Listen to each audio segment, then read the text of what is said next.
इसके बीच मेटल शेयरों पर भी ध्यान दीजिए आप। यहाँ पर भी शानदार रैली और ब्रोकरेजेस काफी बुलिश। इनफैक्ट कौन से ब्रोकरेज क्या कह रहे हैं, नोट समझते हैं आशीष से। बताइए आशीष, गुड आफ्टरनून। Good afternoon. देखिए, प्रेशियस मेटल्स हो या फिर दूसरे मेटल, सब में चमक बरकरार देखने को मिल रही है और लगातार तेजी यहाँ पर आ रही है। दरअसल अगर आप देखें तो अब HSBC की तरफ से बड़ी इंटरेस्टिंग रिपोर्ट आई है जहां पर ये बता रहे कि साल 2026 मेटल्स के लिए बड़ा खास देखने को मिल सकता है। एक तो डिमांड बहुत अच्छी है, एनर्जी ट्रांजिशन हो रहा है, उसके चलते मांग बढ़ती जा रही है और ये जो AI लेड डिमांड आ रही है ये भी अपने आप में काफ़ी इंक्रीमेंटल ग्रोथ यहाँ पर देखने को मिल सकती है। अब ये कह रहे हैं कि सुपर साइकिल की शुरुआत हो चुकी है मेटल स्पेस में और सप्लाई के कंस्ट्रेंट्स हैं खासतौर पर एल्यूमिनियम में।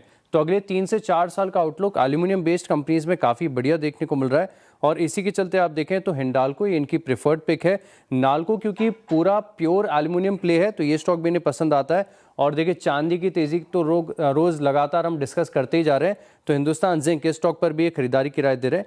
अब दरअसल अगर आप देखें तो ये बता रहे हैं कि इमर्जिंग मार्केट्स में अभी भी मेटल्स के लेकर जो रिस्पॉन्स है ठंडा है, लेकिन बाकी के जो बड़े निवेशक हैं अभी मेटल्स पर ज़्यादा तेजी से बुलिश होते हुए नजर आ रहे हैं। तो स्टॉक्स इनको जो पसंद आ रहे हैं, एक तो हिंदुस्तान जिंक है जहाँ पर इन्होंने रेटिंग को अपग्रेड किया है और तकरीबन 750 रुपये के करीब के आसपास के देखें तो यहाँ पर टारगेट दिए गए।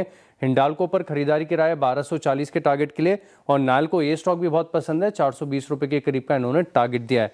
लेकिन अब खास बात यह है कि नॉन फेरस के बाद फेरस स्पेस यानी जो स्टील, आयरन, ये वाले जो स्टॉक्स हैं अब ये भी फोकस में आ रहे हैं।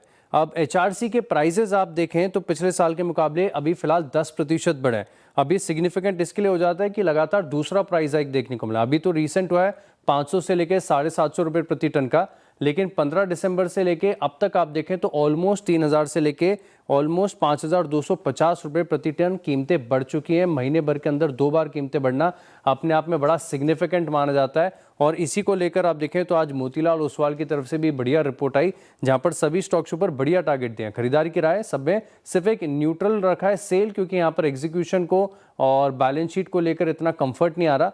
लेकिन JSW स्टील पर 1360 का टारगेट है, टाटा स्टील पर 220 और जिंदल स्टील पर खरीदारी की राय दे रहे हैं 1250 के टारगेट के लिए।